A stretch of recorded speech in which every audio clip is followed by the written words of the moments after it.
Let's bring you more analysis on this. Joining us live is Gordon Flank. He's the CEO of the Perth US Asia Centre. Gordon, as we heard there, 41 Australian soldiers' lives were lost in Afghanistan. More than 2,000 Americans died, thousands more civilian lives too. Was it all worth it? That is a question historians will be debating for decades, if not centuries to come. Obviously, looking at this from a U.S. perspective, Afghanistan now marks the United States' longest war. It's yet another war in which there was no clear victory defined or obtained. Worth it, obviously, is measured by a lot of factors. If you look at it from an Australian perspective, Australia played a very important role early on when the mission was clear, when it was an anti-terrorism mission. The much harder mission of nation building is one where it's difficult for any country to claim success in. But as an ally of the United States, as a member of the international community, I think Australia can hold its head high. There's obviously been low points as well, as we saw late last year. But I do think that this is a good time to pay our respects to those individuals who carried out the national policy. Yeah, as we know, combat operations for Australians finished back in 2013, so it has been a long, slow withdrawal of those final personnel out of Afghanistan to be completed now, as we just learnt there, in September. Gordon, as we look at theatres of war, we've had this warning this week from the former Defence Minister Chris Pyne suggesting that the prospect of a real war with China in the Indo-Pacific is a real one, he says, in the next few years. I interviewed the former Army Chief Peter Lay last hour and he agreed with that position from Christopher Pyne, saying that we really are getting to a sort of flashpoint scenario with China. What do you think? Well, it is rather sobering to move from one story to the other, to talk about the difficulties and the pain and the cost of one conflict, which is now over 20 years old in Afghanistan, and yet to talk about the real risk of a potential future conflict, one with our largest trading partner. However, what former Defense Minister Christopher Pyne said, and anybody else who reads analysis, is just straight analysis.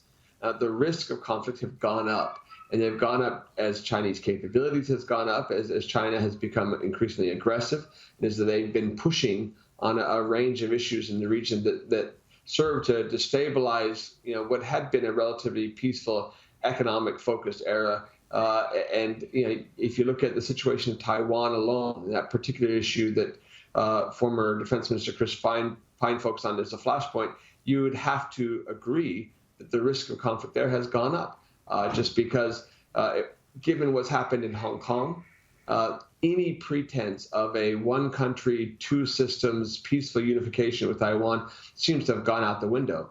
A vibrant democratic society like Taiwan would have no interest in being like Hong Kong today. And that trend leads to ever increasing tensions between the mainland and Taiwan, and is dangerous. And it should be seen as such and prepared for as such. Gordon, the other big issue we heard the PM questioned about in that news conference was the vaccine rollout. We know that Scott Morrison's been meeting with GPs this morning. We heard him saying in that presser that he's working through plans to recalibrate the vaccine rollout and getting states on board to do that. When it comes to the United States, I mean, they may have mismanaged the COVID crisis, but we could actually learn a thing or two from the US, couldn't we, when it comes to that vaccine rollout? Yeah, well, there have been some bumps on the road in the United States as well. You may have seen that there's a decision by several states to suspend the rollout of a particular vaccine, the Johnson & Johnson vaccine, because of similar concerns about blood clots.